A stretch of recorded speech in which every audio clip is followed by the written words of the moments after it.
اسی وجہ سے عورت کو حکم دیا رمضان کا تو فرض روزہ ہے وہ تو رکھنا پڑے گا, اس میں تو کسی کی اطاعت نہیں, اللہ کا حکم ہے. نفلی روزہ کوئی واجب تھوڑی ہے, تو شوہر سے پرمیشن لے کے روزہ رکھا جائے. اتنا بڑا حق اللہ نے دے دیا, میں نہیں دے رہا بھائی, میں تو بیان کر رہا ہوں. اب جو لڑنا ہے خواتین نے کس سے لڑے, اللہ سے جا کے لڑے, اللہ سے جھگڑا کرے کہ اللہ تو نے ایسا کیوں کر دیا. اللہ نے اپنے نبی کی زبان سے کہلوا دیا. یہ اتنا بڑا حق. دیکھو اسلام کے حکام پہلی نظر میں تو لگے گا کہ عورت کے فیور میں نہیں ہے, لیکن حقیقت میں وہ عورت کے فیور میں ہوتے ہیں. عورت کو مرد کے ماتحت اس لیے بنائے تاکہ ان کی زندگی کی جوڑی چلے, تبھی آدمی محبت کرے گا. اگر وہ اطاعت نہیں کرے گی تو پھر محبت نہیں ہوگی, ٹائم پاس کرے گا. انگریزوں میں دیکھ لو, ٹائم پاس ہے, کرتے ہی نہیں شادی. ان کو پتہ ہے میرے کسی کام کی نہیں ہے, شادی کر کے میں مصیبت میں پھنس جاؤں گا, تو بڈھے ہو کے کر رہے ہوتے ہیں پھر وہ. تو آپ کو جوان تگڑا میاں مل رہا ہے 18 20 سال کا, تو اللہ نے کہہ دیا اس کو اپنا سربراہ مان لو. ہمارے یہاں 18 20 سال کے تگڑے تگڑے میاں مارکیٹ میں آ رہے ہیں, گوروں میں اس کا تصور نہیں ہے. 50 سال کے جا کے ہوتے ہیں تب جا کے کوئی شادی وادی کر رہا ہوتا ہے, وہ بھی سارے نہیں کر رہے ہوتے. تو کیا رہ گیا اب. میں ان سے کہتا ہوں تکلف کی کم بختوں, تمہیں ضرورت کیا تھی ہے بھائی. میں نے بھی اتوار کے بیان میں بتایا نا کہ میرے بھانجے کا جو بیٹا ہے نا, وہ اپنی پھپھو کی پھپھو کی پھپھو کی پھپھو کی گود میں بیٹھا ہوا ہے. 4 پھپھوؤں کا واسطہ. یہ خاندانی نظام آپ کو ابھی اس نے تصویر دی ہے, ایک بوڑھی سی خاتون ہے, بچے کو لے کے بیٹھی ہوئی ہیں. وہ بچہ کون ہے؟ میرے بھانجے کا بیٹا. تو اس نے بتایا کہ یہ خاتون کون ہے, اس بچے کی پھپھو کی پھپھو کی پھپھو کی پھپھو ہیں. ہمارے لبرل لوگوں کو یہ باتیں سن کے بہت غصہ آتا ہے. اس مفتی کو دیکھو, یہ ہوتے ہیں جاہل لوگ. میرے کمنٹس میں پڑھ رہا ہوتا ہوں, یہ جاہل مفتیوں نے قوم کا بیڑا غرق کیا ہوا ہے. غربت مہنگائی دیکھو, بس ان کا زور ہے بچے پیدا کرو. بھائی صاحب یہ انسان پیدا ہو رہے ہیں, سمجھ رہے ہو, یہ انسان پیدا ہو رہے ہیں. انہوں نے انسان کو ایک عار بنا کے پیش کر دیا ہے. اگر انسان کا پیدا ہونا ذلت ہے تو پھر ہم سب اس دنیا کے لیے بوجھ ہیں. پھر ہم سب زمین, انسان زمین کے لیے بوجھ نہیں ہے, انسان زمین کی ترقی کا ذریعہ ہے. انسان نہ ہوتے تو یہ زمین کیسی بیابان ویران پڑی ہوئی تھی. انسانوں کے آنے سے تو زمین میں رنگینیاں پیدا ہو رہی ہیں. جب وہ ایسے تانے دیتے ہیں نا, وہ یہ دیکھو, میں نے کہا ان کا صحیح سڑ رہے ہیں, تپ رہے ہیں. وہ ایک صاحب نے مجھے کہا کہ وہ, میں اولڈ ہاؤس پہ بہت بیان کرتا ہوں نا, انگریز ایک آدھ بچہ پیدا کرتا ہے, وہ بھی کم بخت اپنے باپ کو نہیں پالتا. سمجھ رہے ہو, ایک بچہ ہوگا وہ بھی اپنے باپ کو بڑھاپے میں اولڈ ہاؤس میں, اماں کو بڑھاپے میں اولڈ ہاؤس میں, ایک بچہ ہوگا اس کم بخت سے بھی نہیں رکھا جا رہا اپنے ابا اماں کو. ایک صاحب ہمارے لبرل لوگ نا جا کے انہیں کی گنتیاں پڑھتے ہیں. وہ کہتے ہیں ایکچولی وہ اصل میں اس لیے رکھتے ہیں اولڈ ہاؤس میں کہ وہاں ان کی کیئر بہت اچھی ہوتی ہے. وہاں بوڑھے ماں باپ کی کیئر بہت اچھی ہوتی ہے, تو وہ ماں باپ کے فائدے کے لیے کر رہے ہوتے ہیں. میں نے کہا اس کتے کو بڑھاپے میں رکھ دو نا پھر کیئر کے لیے. اب جو کتا پالا ہوا ہے, جو جب بڈھا ہو جائے تو اس کو بھی جمع کرا دو نا عیدی سینٹر میں, وہاں بھی کتے کی کیئر بہت اچھی ہو جائے گی. کتے کو تو چپکا کے رکھا ہوا ہے, بستر پہ سانس سلاتے ہیں, باپ کو کہاں جمع کرا دیا؟ اولڈ ہاؤس میں. نہیں آ رہی سمجھ میں میرے بھائی, نہیں آ رہی سمجھ میں, بہت مشکل ہے بات سمجھانا.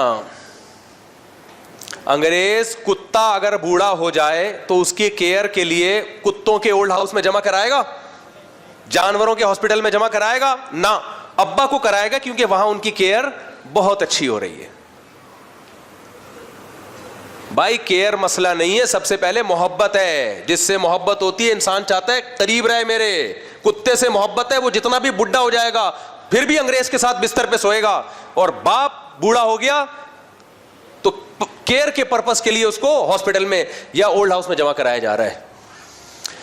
نہیں آ رہی تو سمجھ میں, ٹھیک ہے, پھر تمہارا بڑھاپا بھی ایسا ہی ہوگا. حضرت انس بن مالک رضی اللہ تعالی عنہ کو نبی نے دعا دی تھی.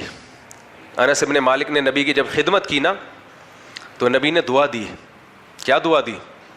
اے اللہ اس کی اولاد میں برکت دے. انس بن مالک کہتے ہیں پہلے زمانے میں چونکہ باندیاں بھی ہوا کرتی تھیں, بیویاں تو 4 تھیں لیکن باندیاں بھی بہت تھیں. انس بن مالک کہتے ہیں, ایک مورخ نے لکھا ہے کوفہ میں 4 افراد ایسے ہیں جنہوں نے اپنے صرف نرینہ میں 100 بچوں کو زندہ دیکھا ہے جن میں ایک انس بن مالک بھی ہیں. 100 تو صرف آپ کے بیٹے تھے. سمجھتے ہو؟ میرے اور آپ کے اتنے نہیں ہو سکتے کیونکہ باندیوں کا سسٹم ختم. تو کہاں سے کہاں بات چلی گئی یار. میں جلدی جلدی وہ بتا رہا تھا کہ دیکھو کافروں نے لیبل کتنے خوبصورت قسم کے لیبل لگائے ہوئے ہیں. ہے بھائی, روپیہ بچائیے کل کام آئے گا. اس کو جا کے بولا کرو تیرے کام تو آج آ رہا ہے, ہمیں کل کے مشورے دے رہا ہے بھائی. اور جو ہمیں کم بخت تو پروفٹ دے رہا ہے, تو کمپنیاں وہ پروفٹ بھی چیزیں مہنگی کر کے ہم سے کھا رہی ہیں, تو یہ منجن کسی اور کے سامنے بیچنا. اسلام نے کہا ہے پیسہ انویسٹ اگر کرنا ہے تو مزاربت کی بیس پہ کرو. مزاربت میں کیا ہوتا ہے, جتنا کمپنی کو پروفٹ ہوگا پرسنٹیج کے حساب سے دے گی. اگر 10 لاکھ کمائے, فار ایگزامپل 50% طے ہوا تھا, تو 5 لاکھ 20 لاکھ کمائے تو 10 لاکھ, اور بینک بھی آپ کو دے گا مزاربت کی بیس پہ. جتنا کمائے گا اس میں سے پرسنٹیج دے گا. اس پرسنٹیج کا فائدہ کیا ہوگا, آپ کو یہ پتا چلے گا کہ میرے پیسوں سے انہوں نے کمبختوں نے کمایا کتنا ہے, یہ بھی پتا چلے گا آپ کو. پھر چیزوں کی قیمتیں جتنی چاہے مہنگی ہو جائیں, مارجن آف پروفٹ خود بخود بڑھ جائے گا, تو بینک کو بھی آپ کا پروفٹ کا مارجن بڑھانا پڑے گا. تو اس لیے میرے بھائی اللہ جب قانون بناتا ہے نا, تو اب دیکھو یہ لوگ سود کو کیوں نہیں چھوڑ سکتے, اس لیے کہ اگر یہ لوگ سود کو حرام قرار دے دیں تو ان کی اپنی دکانیں بند ہو جائیں گی. اس لیے قانون سپیریئر کس کا ہے, اللہ کا. میں وہ مثال دے رہا تھا کہ نفلی روزے والی, وہ بات جلدی سے کمپلیٹ کروں. تو اللہ نے حکم دیا مرد کو, عورت کو, کہ شوہر کی پرمیشن کے بغیر نفلی روزہ نہیں رکھ سکتی. لیکن علماء نے ایک مسئلہ بیان کیا. فقہا کا دماغ بہت ہائی ہوتا ہے, وہ حدیث کے ظاہر کو نہیں دیکھتے, حدیث کی ڈیپ میں جاتے ہیں. انہوں نے کہا کہ اگر شوہر سفر میں ہے, گھر پہ نہیں ہے, پھر وہاں سے فون کر کے بیوی کو کہا کہ کل پیر کا روزہ سنت ہے مگر میری طرف سے پرمیشن نہیں ہے کہ تم روزہ رکھو, عورت کو شوہر کی اطاعت لازم نہیں ہے. کیونکہ بھائی جب تو گھر سے باہر ہے تو پھر یہ بلا وجہ کا بھرم ہو گیا نا, اس کی کوئی ریزن معقول وجہ نہیں ہے, اس خام خواہ کی چودراہٹ ہے نا. کیا خیال ہے, سمجھ میں آ رہی ہے بات کہ نہیں آ رہی؟ بھائی آپ گھر میں ہوتے تو میرا موڈ خراب ہوتا, اور میں آپ کو جب موڈ اچھا ہوتا ہے تو ایسی باتیں کہہ دیتی ہوں, آپ کا دماغ خراب ہو جاتا ہے. جب استغفر اللہ یار, تو میں زیادہ آگے نکل جاتا ہوں. جب میرا موڈ خراب ہوتا اور پھر میں ایسی باتیں کرتی تو آپ کا موڈ خراب ہوتا ہے. اس وقت یہ ڈر تھا جب آپ ملک سے باہر ہو تو پھر روزہ رکھنے میں کیا پرابلم ہے, یا آپ گھر سے باہر ہو, صبح صادق سے پہلے گھر سے نکل گئے اور رات کو گھر پہ آ رہے ہو, تو پھر کیا پرابلم ہے. تو خام خواہ کے احکامات کسی کے نہیں ہے, اس میں نہ والدین ہے نہ شوہر ہے. والدین بھی اگر بلا وجہ ایسے ہی کہتے ہیں نفلی روزہ نہیں رکھنا, داڑھی نہیں رکھنی, یہ نہیں کرنا, وہ نہیں کرنا, تو بھائی ایسی کوئی وجہ بتائیں نا اس کی, آپ کو کیا نقصان ہو رہا ہے. تو اب جب ہم اللہ کی طرف جاتے ہیں نا تو اللہ سپیریئر ہے. وہ جب قانون بناتا ہے تو کس کے فائدے کو سامنے رکھ کر, انسانیت کے. تبھی اس نے سود کو حرام کر دیا, تبھی اس نے سود کو حرام کر دیا کہ اس میں غریب کا استحصال ہے, غریب کا بیڑا غرق ہو رہا ہے. اور دوسری خرابی انسانوں کے قوانین بنانے میں کیا ہوتی ہے, بعض دفعہ انسان کی خیر خواہی سوچ رہا ہوتا ہے لیکن وہ اس کی خام خیالی ہوتی ہے, اس کی مینٹل لیول اتنا ہائی نہیں ہوتا کہ وہ غلط کو صحیح اور صحیح کو غلط سمجھ سکے. وہ بناتا ہے انسان کے فیور میں لیکن جا رہا ہوتا ہے وہ انسان کے اگینسٹ. عورت کی آزادی کے نام پہ جو قوانین بن گئے ہیں, رکھا تو یہی سامنے گیا کہ عورت کو ہم آزاد کر رہے ہیں, لیکن مزے کس کے لگ گئے, مردوں کے. عورت کو آپ پردے کی پابندی سے آزاد کر دو تو عیاشی کس کی بڑھے گی, مردوں کی. عورت کو آپ طلاق کا رائٹ دے دو جو کہ شریعت نے نہیں دیا, لیبل کتنا اچھا لگ رہا ہے, عورت بھی خود مختار ہو گئی, بھائی اس سے بربادی کس کی ہوگی, عورت کی. مرد کو پتا ہے جب ہر وقت اس کے پاس رائٹ ہے ڈیورس کا تو نہ وہ پراپرٹی دے گا بیوی کو, نہ وہ حقوق دے گا, وہ ٹائم پاس کرے گا. تو بیڑا کس کا غرق ہوگا, ہو رہا ہے, ہوگا کیا, ہونا شروع ہو گیا ہے. کھلا لیا, ادھر سے کھلا پکڑا, وہاں شادی کی, وہاں سے کھلا پکڑا, ایک دو کے بعد کوئی مرد اس کو ایکسیپٹ نہیں کرتا. آدمی کو پتا ہوتا ہے جس نے اپنے پہلے میاں کے ساتھ وفا نہیں کی وہ میرے ساتھ کیا وفا کرے گی. تو یہ سسٹم چل رہا ہے سوسائٹی میں. سسٹم جو الیکشن میں ہوا تھا نا, سسٹم, ہمارے یہاں جب الیکشن ہوتے ہیں تو ایک سسٹم کے تحت ہوتے ہیں, سسٹم کے تحت ہوتے ہیں, سسٹم کے تحت ہوتے ہیں. تو اس لیے اللہ کے نظام کو مان لو میرے بھائی, اپنے گھروں میں بھی کس کے قانون کو نافذ کرو, بولو اللہ کے قانون, اور بچوں کو سکھاؤ بیٹا اللہ نے منع کر دیا, اللہ اللہ اللہ, ہر وقت تذکرہ کس کا ہو گھر میں, اللہ. ہمیں یاد ہے ہم بچے تھے تو کسی بھی بات سے ماں باپ نے روکنا ہوتا تھا تو کیا کہتے تھے, بھائی اس سے گناہ ملتا ہے, اس کام سے کیا ہوتا ہے, گناہ ملتا ہے, اللہ ناراض ہوتا ہے. پہلے اتنا کافی ہو جایا کرتا تھا. بچہ اپنے ابا اماں کو دیکھ رہا ہوتا ہے, یہ خود صبح شام اللہ کو ناراض کر رہے ہیں, اپنے بچوں کو خود ہی سینما گھروں میں لے کے جا رہے ہوتے ہیں فلمیں دکھانے, اپنے بچوں کو خود ہی موویز کے سامنے بٹھایا ہوا ہوتا ہے, ناچ گانے کے پروگرام میں بٹھایا ہوا ہوتا ہے, تو بچے کے دل سے اللہ نکل جاتا ہے. جس بچے کے دل سے اللہ نکل گیا نا, وہ تمہیں نہیں مانے گا, وہ تمہاری اطاعت نہیں کرے گا پھر, یہ خوب سمجھ لو. تو میں نے جو آیت پڑھی تھی بس ترجمہ کر کے بیان ختم کرتا ہوں کہ لا تکونوا کالذین نسوا اللہ فانساہم انفسہم, اللہ کہتے ہیں ان لوگوں کی طرح مت ہو جاؤ جو اللہ کو بھول گئے تو اللہ نے ان کو اپنا آپ بھلا دیا. جو اپنی زندگی سے اللہ کو نکال دیتا ہے تو اپنا ہی نقصان کر رہا ہوتا ہے. وہ سمجھ رہا ہوتا ہے کہ میں اپنا فائدہ کر رہا ہوں, عیاشی کر رہا ہوں, لیکن عیاشی نہیں ہوتی, آپ اپنے آپ کو کھا رہے ہوتے ہو, اپنے آپ کو تباہ کر رہے ہوتے ہو. تو اللہ تعالی ہمیں اسلام پہ, نبی صلی اللہ علیہ وسلم کی سیرت پہ چلنے کی توفیق عطا فرمائے, اور یہ اطمینان نصیب کرے کہ ہمارے پاس جو اللہ کا قانون ہے اس سے بہتر دنیا میں کوئی قانون نہیں ہے. وما علینا الا البلاغ. حنیفہ انصاری بنت عقیل احمد, اور مہر ہے 57,000 سونے کی مد میں. ان کے وکیل کون ہیں دلہن کے؟ حنیفہ انصاری کے محمد شعیب صاحب کہاں ہیں؟ کہاں ہیں جناب محمد شعیب؟ آپ ہیں؟ آپ نے اجازت دی کہ میں 57,000 روپے مہر جو سونے کی شکل میں ہوگا اس مہر میں نکاح حنیفہ ہی نام ہے نا, حنینہ انصاری, اجازت دی کہ حنینہ انصاری بنت عقیل احمد کا نکاح میں محمد شارق ولد محمد شاہد سے کروں, 57,000 روپے مہر, ٹھیک ہے.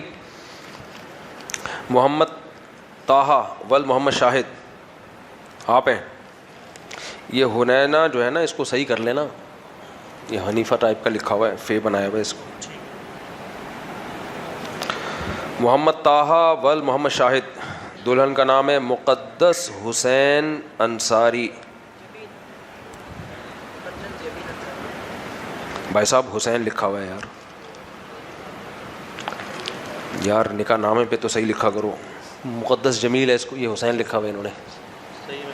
مقدس جمیل انصاری بنت اشتیاق احمد, اور مہر ہے جی 57,000. ان کے وکیل کہاں ہیں؟